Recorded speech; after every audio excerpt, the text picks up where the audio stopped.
atvykau šiandien į mūsų karaliaus gimtadienį, kuris yra švenčiamas birželio pradžioj dėl geresnių orų, nors pats karalius yra gimęs lapkričio 14. Taigi karalius iš Bekingemo rūmų atvyksta į šitą aikštę ir šitoj aikštėje vyks karališkasis paradas. Jau renkasi svečiai. Šitam kariniam parade dalyvauja 1300 karių, apie 300 muzikantų ir 100 žirgų. Flags and loud noises can startle horses. Please refrain from waving flags as the procession passes through.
Hallo, die Glafters. Hallo.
Karalius Čarlzas III karaliumi tapo 2022 metais rugsėjo 8 dieną po karalienės Elizabet II mirties ir oficialiai buvo karūnuotas 2023 metais gegužės 6 dieną. Iki tapdamas karaliumi jis buvo Velso princas net 64 metus.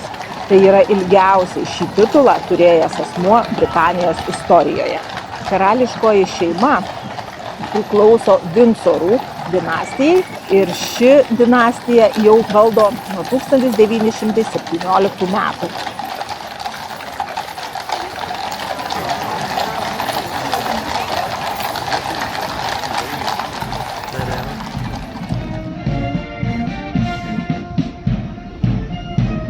Karaliui šiemet sueina 77 metai ir šita tradicija tęsiasi nuo 17 amžiaus.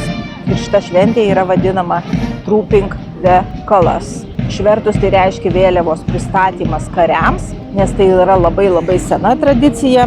Ir šitas monarcho gimtadienio paradas reguliariai rengiamas jau nuo 1748 metų, valdant karaliui Jurgiui II. Tai reiškia, kad ši tradicija jau gyvuoja 280 metų. Kodėl tai pavadinta buvo būtent tokiu vardu? Nes tais laikais mūšio lauke kiekvienas pulkas turėjo savo vėliavą, angliškai color, kuri buvo labai svarbi orientuojantis dūmuose ir sumaištyje. Prieš mūšį kariai būdavo vedami pro savo vėliavą, kad ją atpažintų.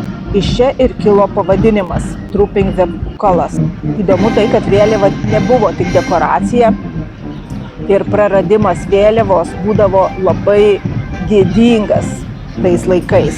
Karalius anksčiau jodavo ant žirgo, tačiau dėl amžiaus ir sveikatos dabar jisai vežamas karietoje.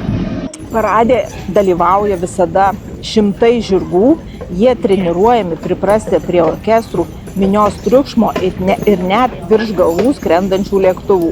Nesvarbu, koks yra oras, šitas paradas, jisai vis tiek vyksta. Ir netgi jeigu būtų ir stiprus lietus, tie kariai, jie išsitreniravę taip, kad netgi blogom oro sąlygom stovėtų per lietų tas 2 valandas ar daugiau.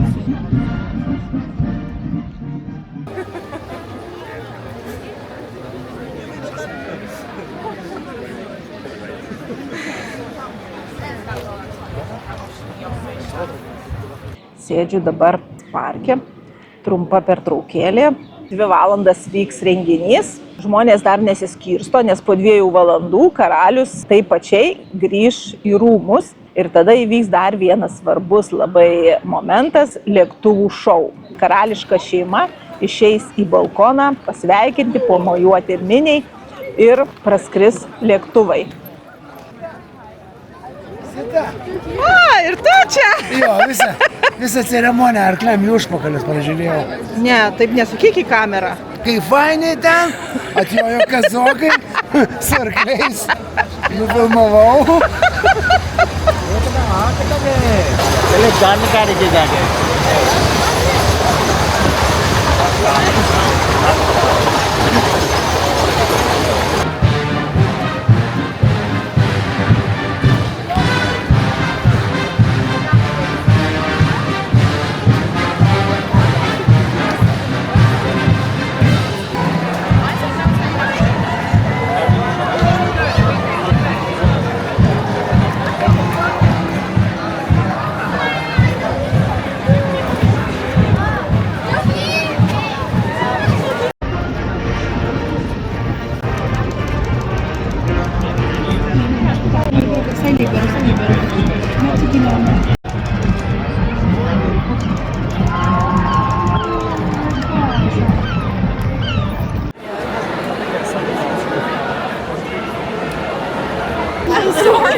1 valandą turi pasirodyti karališkoji šeima.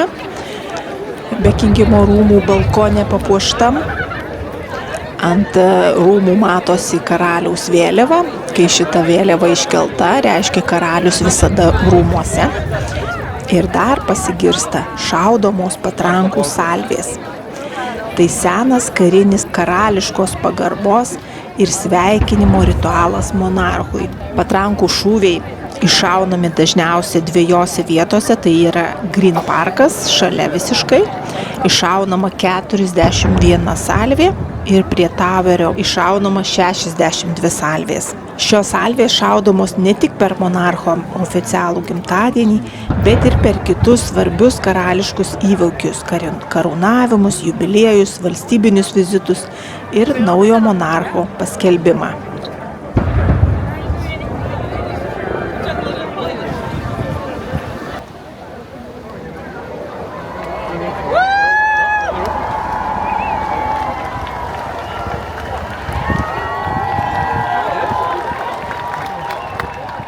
Anksčiau balkone galėdavo dalyvauti 10 karališkos šeimos narių, dabar tai dažniausiai kviečiami tik aktyviai karališkasis pareigas atliekantys šeimos nariai.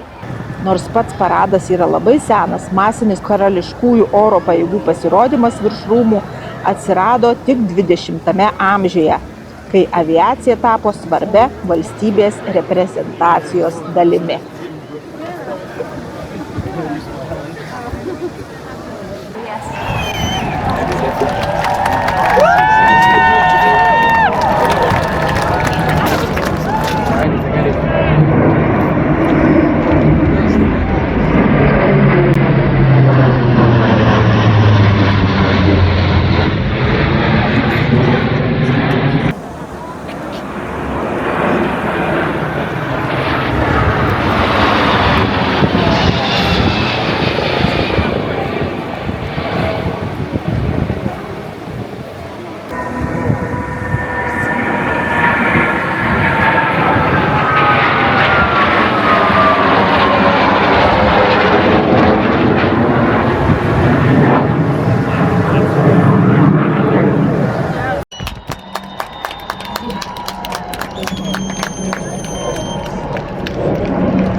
Taigi, labą dieną. Šiandien buvom su kolega karaliaus gimtadienė. Turbūt matėt, kiek žmonių buvo. Ir kas įdomiausiai patiko, tai tie monarchijos priešininkai. Čia demokratijos viršūnė. Aš nežinau, ar čia specialiai juos atvedė parodyti visam pasauliu, kokia pas mus demokratija, ar čia taip sutapo. Nuo 9 valandų atvažiavau, atstovėjau vienoj pusėje, atėjau į šitą pusę, jau buvo uždaryta, bet aš Ašgi gimęs Sovietų sąjungai, kai rusų turistas, aš būtinai nueisiu ten, kur negalima nueiti ir aš užlipau į šitą tvorą, per viršų, užlipau, anglai man padėjo, davė ranką, iššokau čia ir pažiūrėjau. Nu, pirmą kartą dalyvavau, ar verta? Manau, kad verta, vieną kartą bent jau tikrai verta. Ir tiesa, apie monarchiją, ką galėčiau pasakyti, kad šito karaliaus reitingai, kaip monarchijos reitingai, buvo patys žemiausi per visą istoriją. Bet jisai nuvažiavęs į Baltuosius rūmus, papokštavo tokį britišką subtilų humorą su Donaldu Trumpu. Ir kilstelėjo, ir matėt, kiek šiandien žmonių buvo. Reitingai pakilę, valio. Hello. Bet lietuvių sutiko nemažai, žinau. Jo. Nu, fainai šventė, ne? Žmonės ateina, matai, vėl atsigauna, tai žinai, kaip prie Elžbietos buvo. Ateina su kilimukais. 2 metai atgal nebuvo tokio. Su karieta taip kukliai pravažiavo ir viskas. Jo, nes jis, matai, jisai pats nemėgsta to. Žinai, jisai pats prašo, kad kuo kukliau. Ir karūnacija buvo maksimaliai kukliai. Nu, ji nebuvo kukli mūsų mastelį. Nes aš buvau per karūnacijas, aš buvau kaip Elžbieta mirė. Tai čia buvo jo. Man atrodo, jau tau turėtų išduoti tą bilietą, kur dalyvauti gali visuose. Garbės bilietą. Tai kodėl tu jo neturi? Laukiu jo. Atvažiavau prieš 9. Prieš 9 užsiėmiau jau tokią kozerinę vietą. Nes nepagalvojau, aš praeitą kartą, kai paradė dalyvavau, tų gusarų nebuvo. O dabar užsiėmiau tokį vietą, sušilau pavėsę, po medžių, šalta, į tualetą noriu, bet išeisiu ir viskas, prarasiu viesą. Nors galvojau, pamperso reikėjo pasiimti. Ir įsivaizduoju, ir atjojo gusarai su arkliais, atsiveža pabūklų, atsistoja tiesiai. Tai visą ceremoniją pražiūrėjau arkliam į užpakalius. Bet brokambuką vis tiek pafilmavau. Muzika girdėjusi. Bet gražus arkliai buvo. Kodėl karalius atvažiavo ir išvažiavo su automobiliu? Oficialiai karalius gyvena va šituose namuose, princesės namuose, Clarence House. Jisai pats pasirinko, kadangi kukliau. Nu, jisai visur demonstruoja tą kuklumą. O Bekingemo rūmuose jis pasirinko oficialiai ofisas. O tu esi buvęs Bekingemo rūmuose? Jo, esu buvęs Bekingemo rūmuose. Tau patiko? Jo, labai patiko. Labai patiko. 2 mėnesius leidžia. Toks, žinai, Bekingemo rūmuose negalima filmuoti, negalima fotografuoti, bet toks, ta prabanga tokia labai subtili. Subtili prabanga ir nėra tos prabangos perspausta, žinai. Tarkim, aš esu, man yra tekę būt Rusijoje, tose rūmuose, carų rūmuose. Tai ten visur blizgesys, auksas, nevatai auksas, visur dekoracijos visokie, žinai. Čia to nėra. Čia labai kukliai. Sėtynai kuklus, bet labai gražus. Kėdės visos apmuštos šilkų, tikrų šilkų, žinai. Nu, labai įdomiai, gražiai atrodo, žinai. Paveikslai irgi tokie, žinai, rėmai. Nu, niekur nėra to blizgesio, to aukso spindesio, žinai. Bet kai įsižiūri į visus tos daiktus, tai, nu, tikrai matai, kad kiek darbo ir kiek jie verti, žinai. Toks, nu, tas angliškas, subtilus, subtili ta prabanga, žinai. Tai vat šitie fasadas čia yra miegamieji, į šitą neleidžia. Leidžia į anuos, tos senesnius. Čia pasiklydę. Rado kelią pagaliau. Mačiau tas, kai kedena tas. Ir žinai, ką skaičiau, kad karininkam iš meškos patino kailio kepurės daro, nes jis yra stingresnis, blizgesnis, nes jie stambesni, žinai, ir daugiau, nu, turi tų medžiagų, kur blizgina kailį. O visiems kitiem iš patelio ir kas papuolė, žinai. Ir dabar labai juos užpuolė dėl tų kepurių, tie gamtos mylėtojai Greenpeace. Ir jie, nu, o jie teisinasi tuo, kad ta kepurė, jinai yra tenais, nu, ar 4 ar 5 kartom. Nu, kartom. Jos neįmanoma sunešioti. Tu įsivaizduoji, jinai yra 4 ar 5 kartom. Ir labai Kanada užprotestavo, nes visos čia iš grizlio. Jo, iš kanadinio grizlio. Ir jos yra beveik 4 kg svorio, 48 centimetrai aukščio, paprasta kepurė, ne karininko. Ir jinai skirta yra sulaikyti kardo kirtį. Todėl pagal protokolą kepurės negalima kabinti už smakro. Mat jeigu atkreiptum dėmesį, visada kepurė kabinama yra už nosies arba už apatinės lūpos. Ar matei, kaip kabina šalmus, kepurės? Nes jeigu trinkteltų su kardu, sulaiko kardo smūgį, tai kad slankstelis netrūktų čia, žinai. Oho, Ir netgi jiem yra, įsivaizduojatėm, garbės sargybininkam yra protokolas, jeigu įmanoma iki paskutinių sukontroliuoti alpimą, nes būna, kad apalpsta neretai, tada jiem yra patartina kristi veidų į priekį, ne pakaušio. Nes pakaušio galų yra labai pavojinga, galima pakaušį ir trinktelsiu, o veidą galim išgydyti. O tai apalpsta nuo ko? Nuo stovėjimo. Tai kiek čia valandų dabar jie ir prastovėjo? Pavyzdžiui, jūrininkai čia stovėjo išsirikiavę. Tu mane 3 valandas ar 4 prastovėjo. Taip ir stovėjo, ne? Nu, jie, matai kaip stovėjo, aš ten žiūrėjau, jie stovi, sutrepsi. Nu, ten kažkoks tai taktas yra, žinai, kažkoks intervalas. Stovi, sutrepsi, žinai, jie nestovi, žinai, kaip įbesti, bet sutrepsi visi sinchroniškai. Tai ką, jie skaičiuoja? Jo, matai, praeitą savaitę treniravosi jie. Ja. O aš papuoliau į parlamento atidarimo ceremoniją. Ir papuoliau, nuėjau į ten jau pro karališką raitąją gvardiją, kur tai jų yra tie, aš nežinau, kaip jūs pavadinti. Garažais nepavadinsi, angarai arklių, ne? Atveža arklius, arklidės, jo. Ten iš tikrųjų ne arklidės. Ten nelaiko. Atveža arklius, jie ten juos paruošia, išsikedena tas kepurės. Tai vat prie manęs aš filmavau, kai jie kedena tas kepurės, žinai, viską jie ten taip kruopščiai, arkliam kanopas blizgina. Eik tu savo, žinau, blizgina arkliam kanopas. Kodėl raudoni švarkai? Nu, čia buvo anglų išskirtinis ženklas, čia aš net nežinau nuo kelintų metų, nuo viduramžių gal raudoni švarkai, iki pat būrų karo. Tai 19-20 amžiaus sandora iki būro karo buvo raudoni švarkai, nes paskui jie suprato, kad raudoną visur galima atsekti, žinai, Afrikoje. Tada jiem pradėjo duoti tos kaip keitėsi karinių drabužių spalva. Ar jisai būtų Afrikoje, ar jisai būtų miške, ar jisai būtų kažkur pliaže. Raudonas yra raudonas, tai raudonšvarkiai. Tai va tokia išskirtinė jų ženklas buvo raudonšvarkiai. Tada jie suprato ir galų gale pasikeitė, žinai, visi tie rūbų spalvos. Pradėjo pagal gamtą. Bet geriausia fiška tai tie monarchijos priešininkai. Eik tu savo, tu matai, kaip ant jų šaukia. Tenais žmonės, baubė. O ten viens juodis neša to princo Andrew nuotrauką, tipo su jauna mergaitė, žinai. Nu, mes visi žmonės, nu, taip, aš suprantu, kad jisai, tas princas Andrew ten, nu.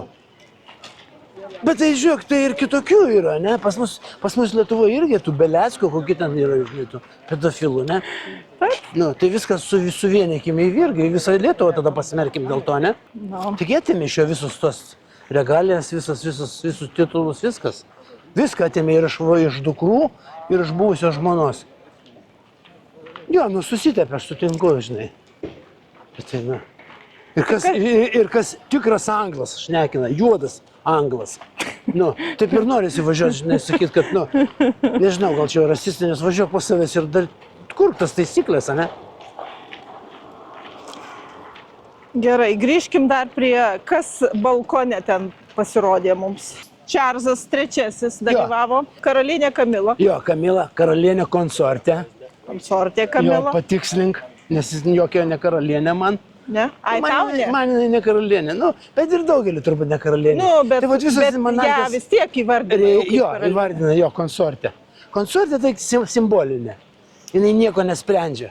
Nu, gal kokios labdaros, žinai, organizacijų ten, žinai. Karalius negali pagal protokolą šitaip mojuoti, va šitaip. Nes šitaip delnas į tave yra labai vulgaru ir, nu, intimu ir net vulgaru. Nes, nu, taip yra, galiu aš draugeliui pamojuoti, va aš tau galiu pamojuoti taip, žinai. Nes tai labai, nu, žinai, familiaru. Man atvirkščiai atrodo. O taip yra, va, suverenas savo pavaldiniam turėtų mojuoti taip. Jeigu karalius, matom, pasukęs riešą, tada jis ir nusižengė iš tikrųjų protokolui. Čia pradėjo taikyti karalienės Elžbietos tėvas. Už tai, kad kare suvienijo tautą, jisai neišvažiavo iš Londono, nors jam siūlė ir tauta, žinai, ir labai jo už tai didžiavosi ir dėl to, kaip tokį suartėjimą su tauta, papasuko riešą ir pradėjo mojuoti taip. Ir čia šitai tautai, jie žinojo, kad tai reiškia, šitai tautai buvo ekstazė, žinai. Kad karalius dėl jos nusižengė protokolui, atsuko riešą ir tokia artis. Nes taip mojuoti būtų labai vulgaru. Tai bet čia ne tik karalius ir visi kiti. Na, čia iš tikrųjų čia yra neverbalinė kalba, ta kūno kalba, protokolas. Nes juk jie taigi turi protokolą, kaip jie ir turi elgtis iš tikrųjų, kaip turi stovėti, kaip karalienė konsortė turi stovėti šalia jo, ar žinai, jinai negali prieki jo eiti. Nu, kaip karalienė, ar atsimeni, kai karalienė būdavo, princas Filipas negalėdavo prieki jos eiti, negalėdavo šalia stovėti per metrą, reikėdavo arba už jos. Jis labiausiai dėl to pyko, bet anglai dėl to ir vadinami, žinai, konservatyvus labai, kad, žinai, jie išlaikė tas tradicijas, žinai. Taip gal atrodo cirkas, taip gal atrodo, žinai, čia biškai perspausta, bet žiūrėk, kiek turistų, matai, sutraukia.